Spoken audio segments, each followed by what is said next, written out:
Is AI real? Yes. But we've been thinking about it completely wrong. And most of the assessments that I have seen from almost everywhere are drawing the wrong conclusions when it comes to sociological outcomes. It's going to be important. It's going to change who we are. It's going to change how we live and how we work.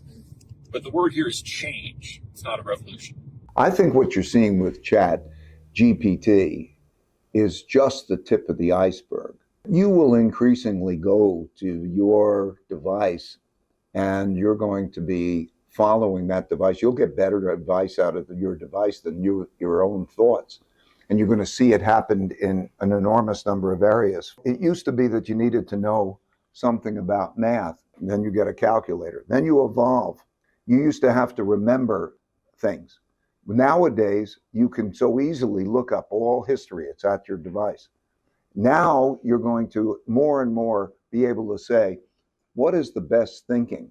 Who is the best thinking? Where am I going to get the best thinking? What can be done? And you'll be following the instructions on your device. And I think that that's not a bad thing. This is a good thing in many ways because it elevates us. What sort of activities should we expect to be replaced? What does this mean for economics and labor and politics? And are there any obvious winners either in terms of geography or sectors? One popular one that comes in is whether or not this is going to hit red states or blue states more, for example. The cop-out answer is we don't really know yet because we're dealing with technologies that have yet to be invented. But there are a few general guidelines we have. It's not so much that jobs get created or destroyed, it's that they change. And it's pretty common when you're dealing with an environment that has evolved because of technology, jobs evolve too. We've been talking about technology overwhelming the workforce really since the onset of the Industrial Revolution, and it obviously generates changes. We don't all live on subsistence farms anymore. The trick is whether or not the technology evolves faster than our political ability to adapt to the changing workforce conditions. And I would argue that at least at the moment, we're nowhere near that. I mean, yes, we're dealing with the information revolution. And yes, there is the possibility that's going to replace a lot of jobs, increase productivity to the point that a lot of people just don't have anything to do. That's all theoretical. Our experience in the last 5 years is, if anything, it's going to be the opposite. The sort of things that IT evolutions do is it's in the name, information tech.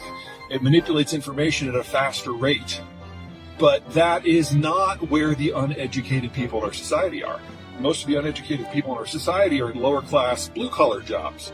That is not something that AI can help with at all. That's something that the advances we've seen in productivity are almost irrelevant.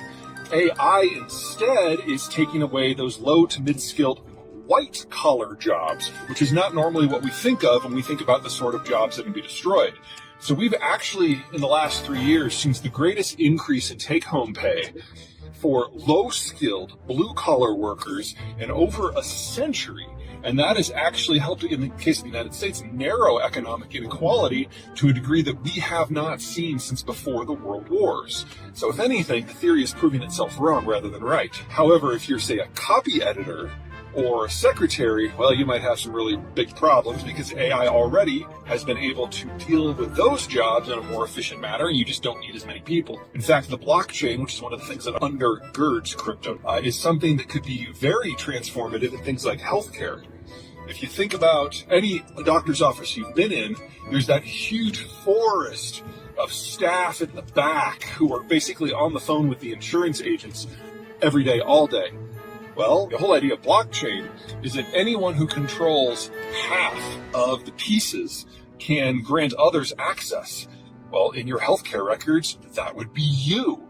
And if everything from that could be digitized, then that entire flood of low-skilled white-collar workers in the back of every doctor's office and hospital simply goes away. It's probably not going to hit where we think it is, and it's probably not a red versus blue thing, and it's probably not a coastal versus interior thing.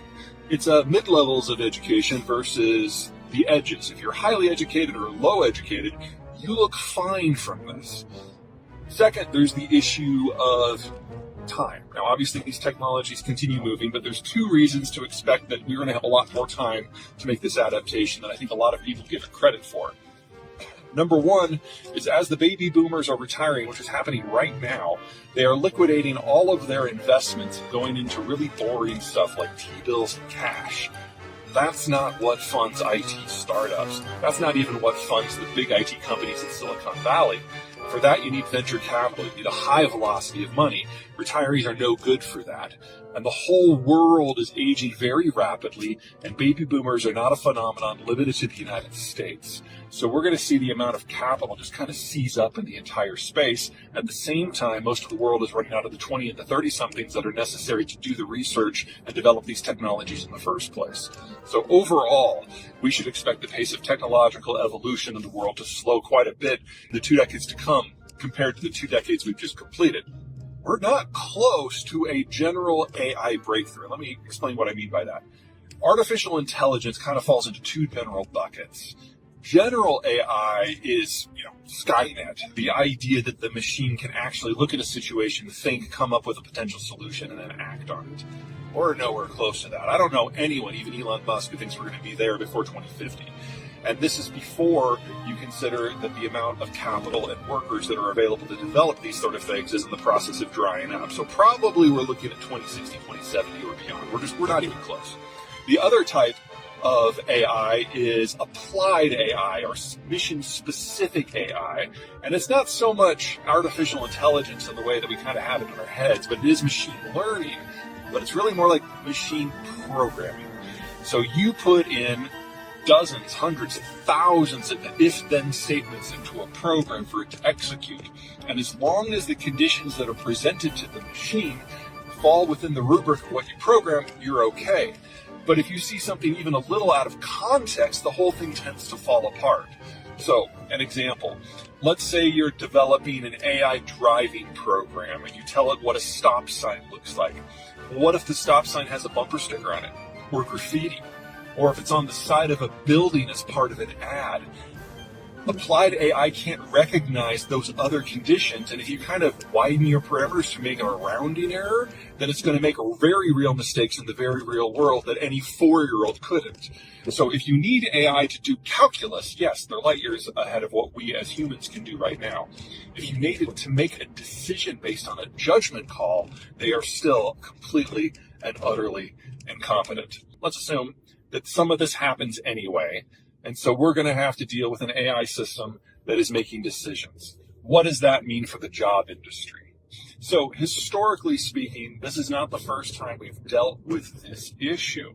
In fact, for those of you who remember your 1800s political economic theory, good old Karl Marx, his whole idea was that the future of the proletariat was to take over from the capitalists, that once the industrial plant was built, then you could get rid of the bourgeoisie and the proletariat could live and do very, very well for itself because the machines and the industrial plant would be there to provide for everyone. Well, folks, he was wrong then. He's still wrong now. Universal basic income is the idea that we live in such a world of plenty that we don't need to work. But as we have seen in the last 3 or 5 years, if anything, the opposite is true. The productivity has stalled, in part because of tech, but moreover because we've discovered that as populations evolve in industrialization, we live longer, we have fewer kids, and that means after we urbanize, 5, 6, 7, 8 decades after, we're actually running out of young people to do a lot of the lower skilled work. If anything, Marx was completely wrong, because the part of the population that he thought that would benefit the most from industrialization is, at the current moment, actually not doing all that well, the middle class.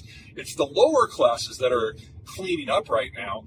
There are very, very few places in the United States at this point where if you were earning $15 an hour before COVID, you're still in that bracket today. You've been able to leverage the fact that there's a sharp labor shortage to move up.